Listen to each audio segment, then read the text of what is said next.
Welcome to Theologically Speaking, a podcast of BJU Seminary. I'm your host, Eric Newton. How do we think about the ideas arising within us and swirling around us? And how do we minister in a world like ours? If the chief end of man is to glorify God and to enjoy Him forever, we have to know God and think His thoughts after Him. Therefore, the mission of Theologically Speaking is to have conversations that help listeners cultivate theological habits of mind and heart and ministry.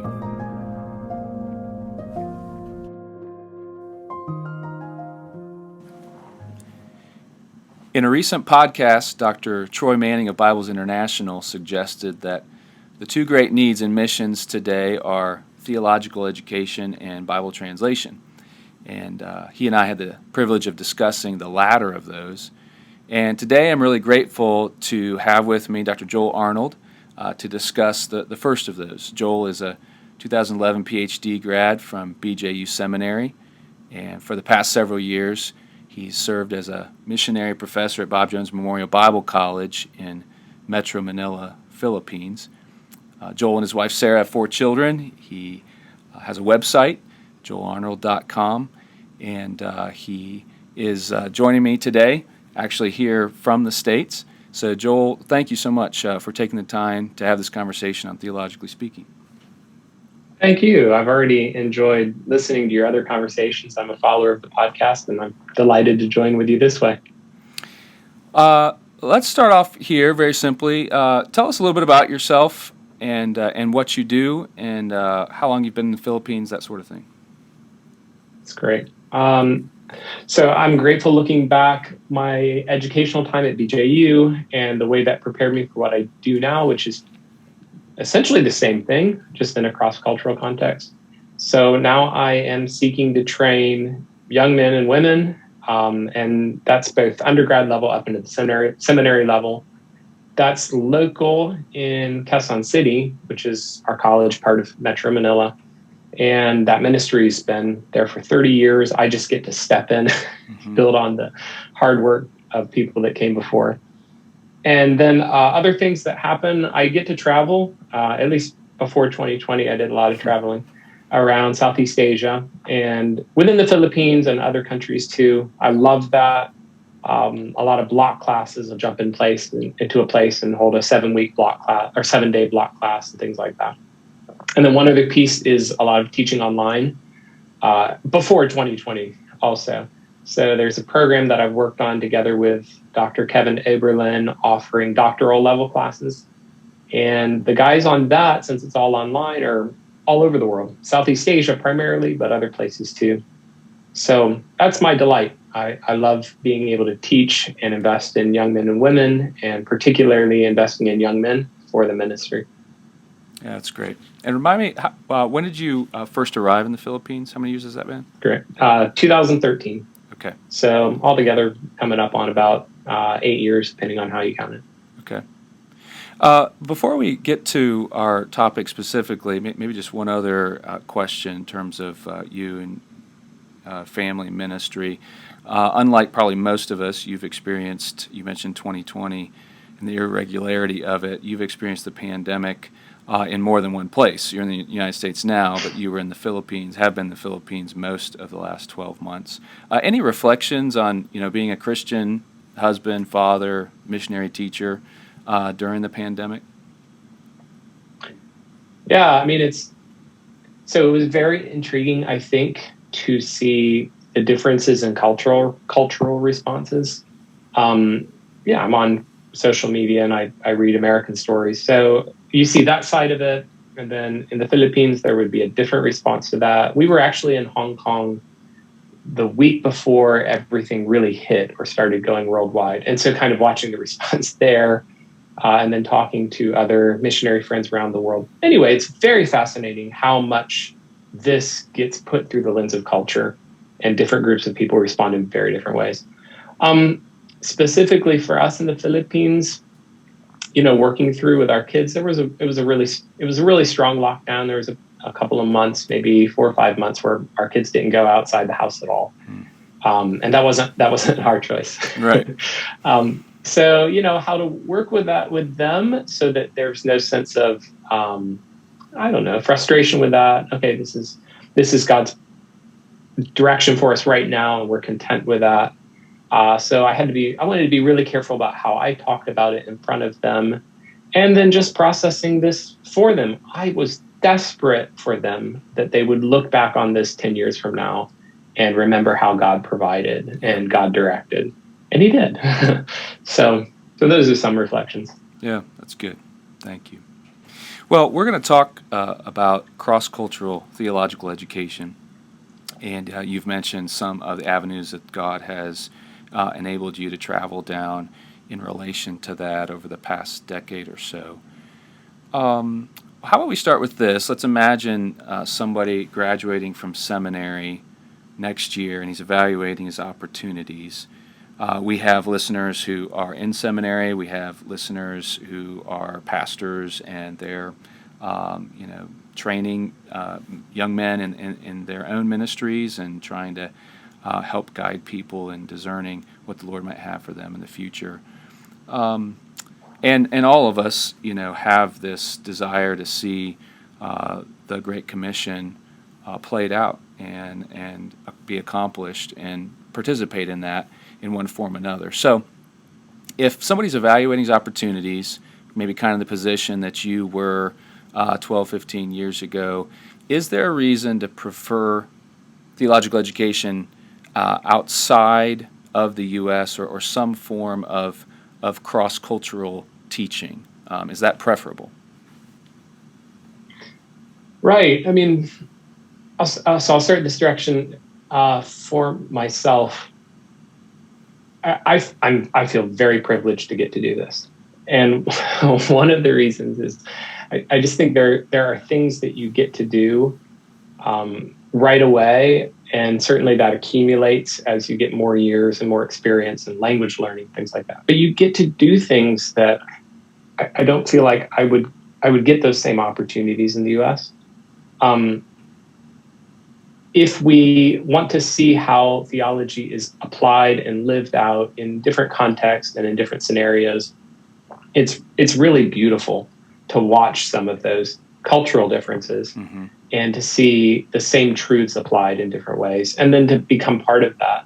And then I feel like sitting on the front lines is just delightful.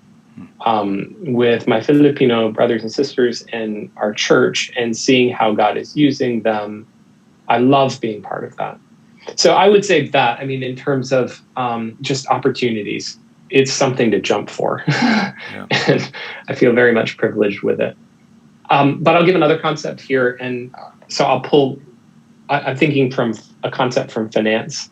There's this concept of arbitrage, where somebody looks around and they see, say Venezuela, the price of oil is really low because they have a lot of it. You go somewhere else like the Philippines or Hawaii and it's really expensive. And so arbitrage, you balance those imbalances out and you try to bring it from one place to another. And my vision or framework I would use for the Great Commission is that Christians are supposed to look around the world for things like that in the sense of imbalances. And the Great Commission is to say, don't just be in an enclave somewhere where I'm surrounded strictly only by Christians, and therefore we feel safe and we just don't worry about some other imbalance somewhere else. Yeah. In terms of theological education, the American context, and I'm a beneficiary of this, is just really wealthy. Almost an embarrassing riches. That's fine. That's financial too, but it extends out into the areas of religious resources, educational resources. The books that we can buy, but also just the ease of the colleges and seminaries we can attend. It's just a lot of wealth. So I'll hear about a small or mid-sized church looking for a pastor, and they get 8 guys apply with doctorates. That's great. I support it and I applaud it and I'm grateful for it because I value this and I've given my life to theological education. At the same time, you wish that you could pick up some of that and arbitrage, move it across to somewhere else and see some of those riches shared. Yeah. And I think that's kind of the vision of what you're pursuing with theological education in some of these contexts, where you can go in, taking some of the things that I've richly benefited from by other people's investment in me, and you're able to go somewhere and hand off some of that information. And in some of these many of these contexts, I alluded to block classes, go in somewhere and hold 5 days or 7 days of classes. Mm-hmm. People are hungry and they're ready. And I feel like as I'm teaching, I'm just riding on this wave of energy. People really want this content, and that just makes teaching delightful. Yeah, I'm sure. That's good. Is it, how different is it? You know, we talk about you've been educated in the United States, obviously, and now have several years of experience doing this cross-culturally, not just in the Philippines and not just to Filipinos, as I understand it. How different is it to teach theology cross-culturally? Do you feel like there are significant differences in your methods, your content, your approach, and maybe has that changed and developed even as you've been in the Philippines over the past few years? It's good. Okay, so I'll kind of go opposite directions here. I'll start out this direction. So there are a lot of cases where I go in as a cultural outsider. I just arrive in Hong Kong. I just arrive in a context and I don't know the context. I'm a guest. Mm-hmm. And I feel like I'm flying blind. Mm-hmm.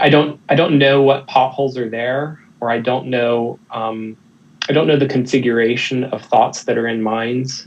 So you feel very much flying blind, as opposed to being in the Philippines or in a home context where you kind of feel like you know the map a little better. Right. And if I compare that to, so the Philippines is an English-speaking country, we get a lot of guests coming in, not just at BJNBC, but lots of other things happening, seminars and conferences from American pastors coming across.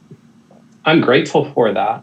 And those things really are a blessing and a help. It's a privilege that we have that kind of thing going on. Mm-hmm. It is interesting when guests come in to watch, and there will be comments or maybe an illustration or something that's just really, really culturally distracting. Maybe they mention an amount of money or something like that, and you kind of you cringe inside a little bit. And that may be in comparison to like one of my coworkers that's been there for 20 or 30 years, and they know how to make the applications that fit the context. Of course, the Olympians on this in every context, they're going to be the people that are from there. So, the Filipino pastors and teachers are just going to nail it. They're going to know exactly the idiom, right where to go. Yeah. So that's that. And it really does make a difference if you're coming in blind and you don't know anything about the context. Yeah. I'm going to go the other direction now, though, which is there are times, or there's are discussions in missiology about like a contextualized theology. Right. So we need to have Filipino theology or Asian theology or African contextualized theology and those types of things.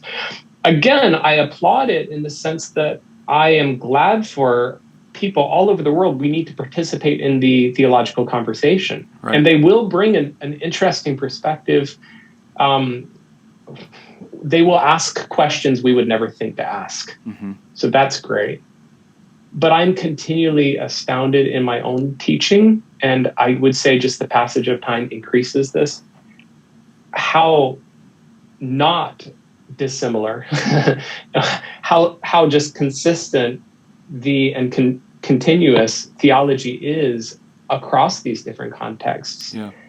So that a theological concept that has currency and helps shape our thought or answer human questions or needs or problems. In the US, it's exactly the same answer in the Philippines. You might phrase it differently. You might use a different illustration. Mm-hmm. But the Word of God speaks to human hearts. And I guess a piece of this or a component of this in my mind is that to describe me as a human, I mean, you could describe me as male, American, race, whatever. But the most basic categories for me are that I'm a human being made in God's image, broken by the fall, restored by the cross. And those things are universal. Right. So because we look across at each other as humans, we compare to one another, we highlight the differences. Okay, here's race, here's culture, here's background. But those core things are they're so basic to my nature and my being, and those things don't change, that you really can take the core theology and just carry it across. Yeah. And the last concept I'll throw in here is questions. I do think if there are going to be differences, there might be questions, differences in the questions you ask. So in an American context, you might not think to ask certain questions that Filipinos might ask. And I see that. I probably collect 100 questions from my students every week. It's just the way my classes are set up. And so I'm reading tons of these questions. So there's probably a 5 or 7 or 10% of those questions that I think that has a little bit of a contextual angle to it. Mm-hmm. But it really is like that 5%. And the 95%, you look at it and you think, yeah, this is we're fellow humans. We're asking the same questions because the core is the same. Yeah, that's good.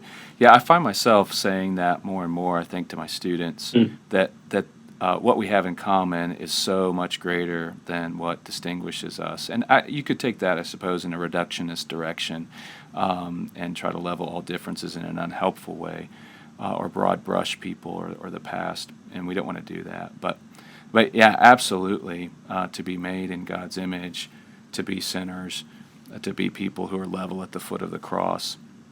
That's the message of the Bible, and that's the identity of us as believers. So that fit, I think makes sense. I wonder if some of the contextualization, sincere as it may be, I think we should grant that it tends to sort of, if you think in New Testament Greek, focus maybe on some of the accent marks, which are important and sometimes crucial, but maybe not put at times enough emphasis on the actual text itself. Now, somebody could be listening to this and say, okay, I'm listening to Joel, kind of front lines. He's flying to this place and teaching for 5 days, and these people are just, they're just so ready and hungry.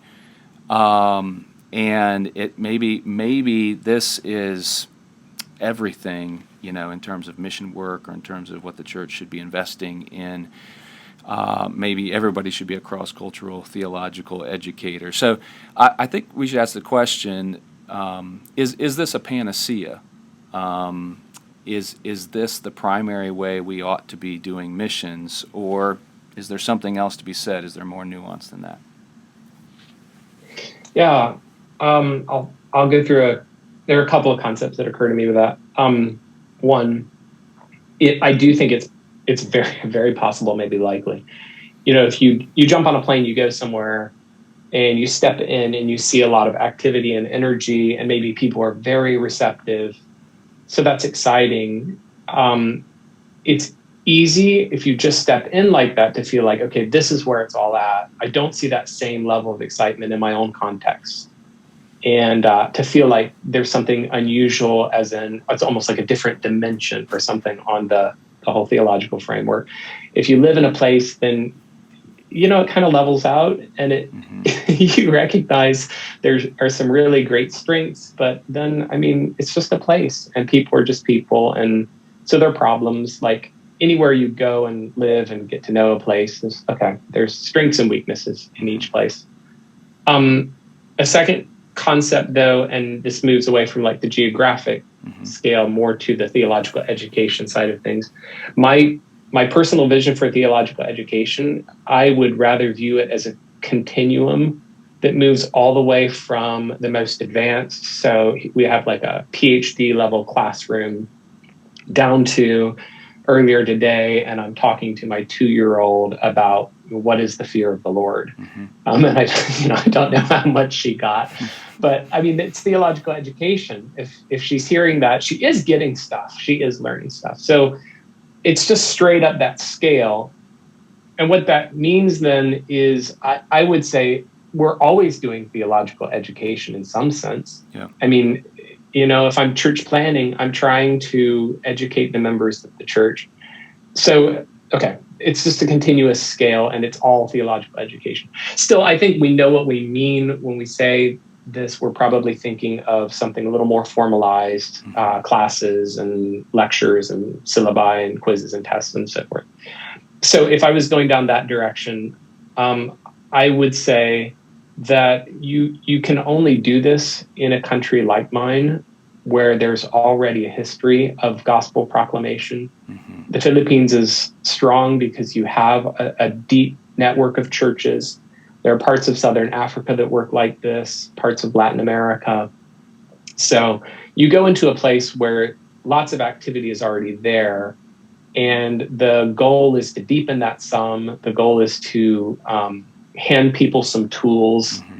Men that want to, they're doing ministry already, but you want to enable them to go the next step. And that's really the perfect setting for it. You go into a place where that doesn't exist, you're going to have to do more pioneer work. It's a form of theological education, but it'll look very different than what I'm doing. So it's not the answer for all of missions. Somebody's got to go in there and pull the back-breaking work of just establishing from ground zero in many countries around the world. And those men deserve our highest accolades and encouragement. I still do think once you get to that second stage and it's there, this is really effective. Yeah. And for a context like the Philippines, this is what we need to do. I pastored for a year. I loved it. I miss it. I would love to pastor again. And I also don't think that I should be the one doing it in the Philippines. I want to invest in giving tools to Filipino men that are ready and now are getting more and more a vision for missions outside the Philippines, church planning all across the Philippines and beyond. And that's really where I need to position myself strategically. And it's a delight. It's a privilege to do it. Yeah, that's good.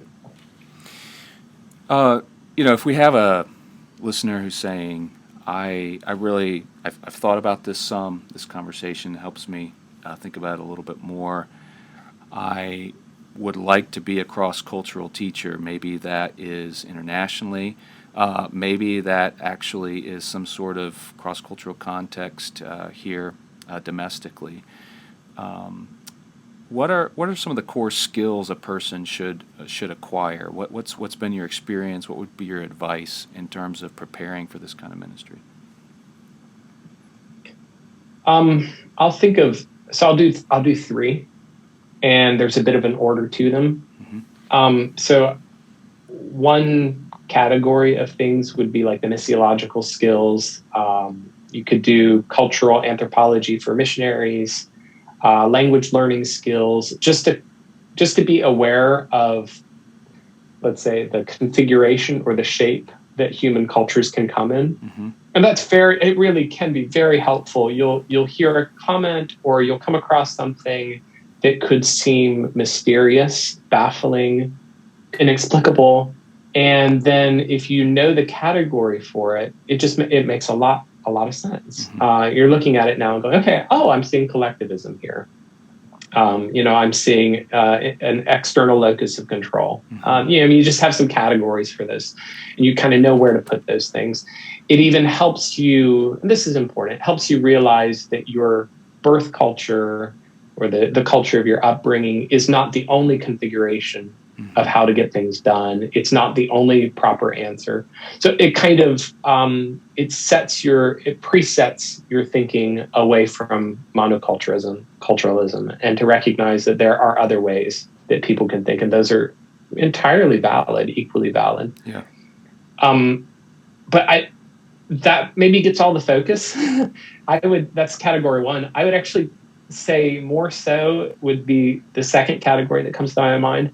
And that's just a robust, solid theological education. Yeah.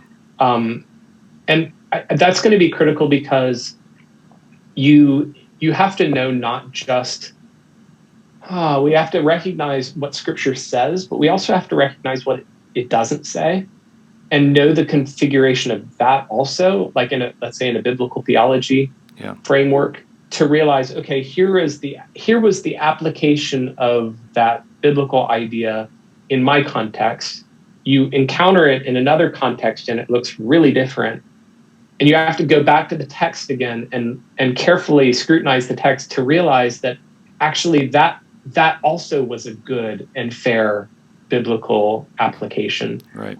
You never saw it in the text before you kind of shortcut. It's like, here it was, and that goes straight across to the way we did it. Mm-hmm. And you start to realize people are applying the text validly and legitimately with different situations, different questions. There might be different outcomes. So knowing that, and having a robust enough understanding of the text also to answer questions you've never encountered before, particularly in the initial years. Mm-hmm. People ask you certain things, and that's kind of off the grid of the way that you were educated. You have to know, what does the text say, what does it not say, and where can we go with that? Yeah. But my third category, in terms of how would a person prepare and be effective for cross-cultural ministry, I would take it one more layer, and that would be personal appropriation of the truth, mm-hmm. by which I just mean sanctification. Mm-hmm. So, sometimes there's a category out there or a label out there, the ugly American. Somebody comes in and, you can come in kind of triumphalist. Okay, I'm going to solve this problem, or, not really learning culturally. Yeah. And having the skill of humility and teachability, which is something I'm having to daily learn. It never ends. Mm-hmm. And that goes a really long way.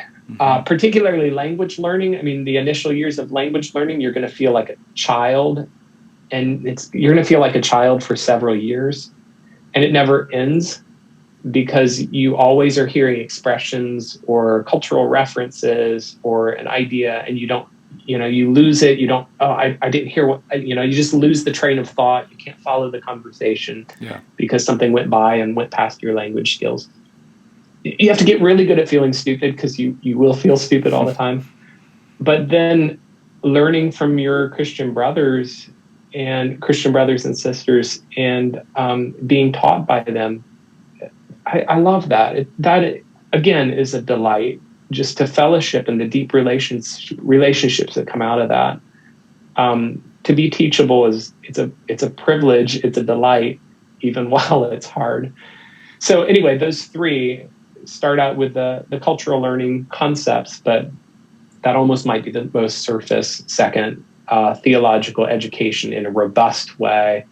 And then third, personal sanctification, humility, being willing to learn and feel stupid a lot of the time. Yeah, that's good. I was thinking on that third point of something in C.S. Lewis's The Magician's Nephew. I think maybe the narrator says something to the effect of, how you view things depends on where you're standing, so your perspective, your point of view. But it also depends on what sort of person you are. And so it sounds to me, what you're saying is sort of like there needs to be a runway, not that you master the Christian life before you head off cross-culturally, but there's a runway of a pursuit of Christ, a humility, a denial of self that that you really needs to ramp up toward missions, and not just hopefully start somewhere in the middle of missions, after you arrive. Well, we might have time for just one more question. This has been really helpful, Joel. Maybe you could share with us an anecdote or two, an experience that come to mind that would be motivational. How can we think this way? And these are real people. These aren't just concepts we're talking about, that would ignite our interest and help our interest come to life in the great work of the gospel through this kind of theological education. Yeah, I can definitely run out the rest of the time with that. So maybe I'll try painting a couple of pictures. So here's one. We were in southern Palawan, which is this long, thin, like mountainous spine on the southern part of the Philippines. There's a church there, just a very solid, excellent church, pastored by a BJU grad, Pastor Jethro Malakau. So we spent a couple of months there, I think 3 or 4 months there when we were initially learning Tagalog, and it was extremely helpful for us, and also just a delight to be part of that church for those months. To describe the area, you're right on the seashore. I mean, we were, I don't know, maybe a 10-minute walk from the ocean and the warm Pacific. And then I would get up sometimes in the morning for exercise. I'd bike down the seashore. It's just empty, palm trees, just quiet, beautiful. Every once in a while, maybe every other mile, you would pass a fishing village and canoes with outriggers out front, just that kind of thing. And then you turn in and it's like these emerald green rice fields that turn into coconut plantations eventually. And then you go a little further and you hit the mountains. It's this beautiful kind of idyllic. But there's all kinds of stuff going on through the outreach of Brooks Point Bible Church, all in that region. One of those was a little church up in the mountains, and their pastor was away for a few months because he was getting married. And that was during our time that we were there. So I would get to go up in there a couple of different weeks. I'd get up 7 a.m. Sunday morning and get on a mountain bike, just in my exercise clothes. And I'd bike a couple of miles, go across a couple of rivers, and you go up these dirt trails. The trail gets smaller and smaller as you go further up, and you end up on the top of this mountain ridge. And I mean, everything up there is like your stereotypical bamboo house on stilts type of thing. I'd stand up there and I'd preach to this group of people, and we were going through some of the accounts in Daniel. There's a huge cultural distance between us. I mean, I'm speaking in my second language, Tagalog.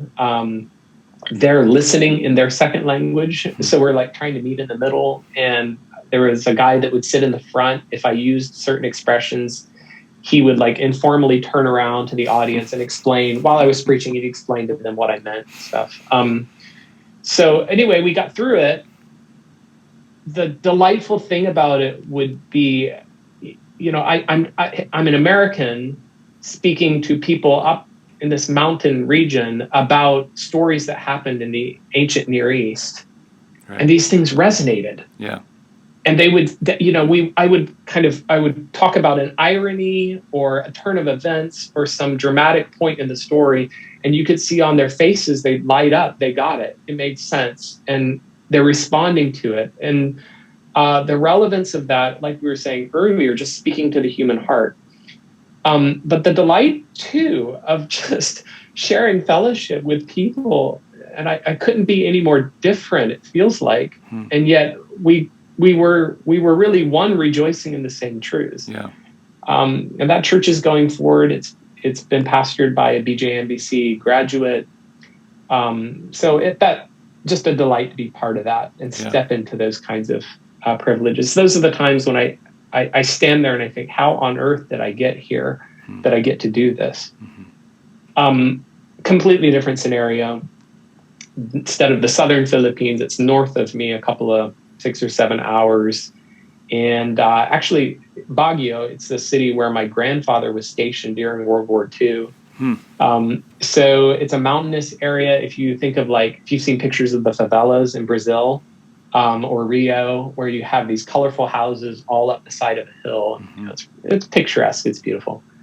And the guys that were coming in were coming from, some of them 5 or 6 hours away. They would ride in on their motorcycles.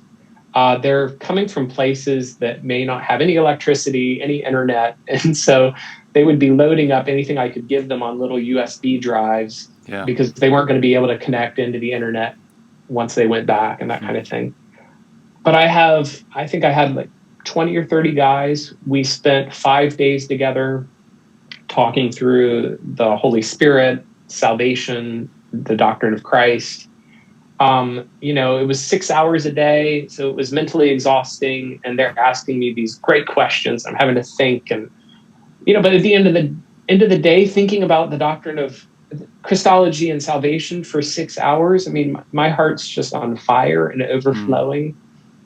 And every day I would finish my time, a little goofy routine. I'd walk back home, maybe a mile and a half or something.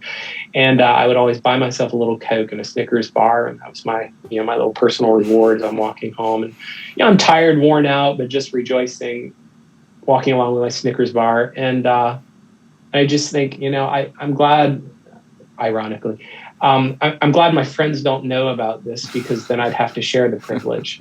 Because this is just so much fun. This is where it's at. And I'm just really glad I get to do this. And both of those, I look at those memories, and I could multiply many others. I ironically say I'm glad my friends don't know. I hope some of my friends can find out and jump in and be a part of it, because they just remind me of the delightful privilege of what I get to do. Yeah.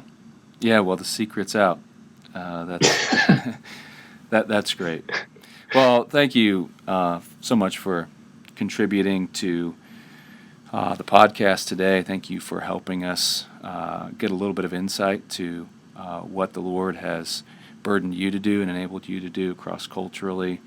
And thank you for investing your life. I've known you for a long time. Thank you for investing your life, your training, your character into the Great Commission and the work of Christ. Thank you for joining us for this episode of Theologically Speaking.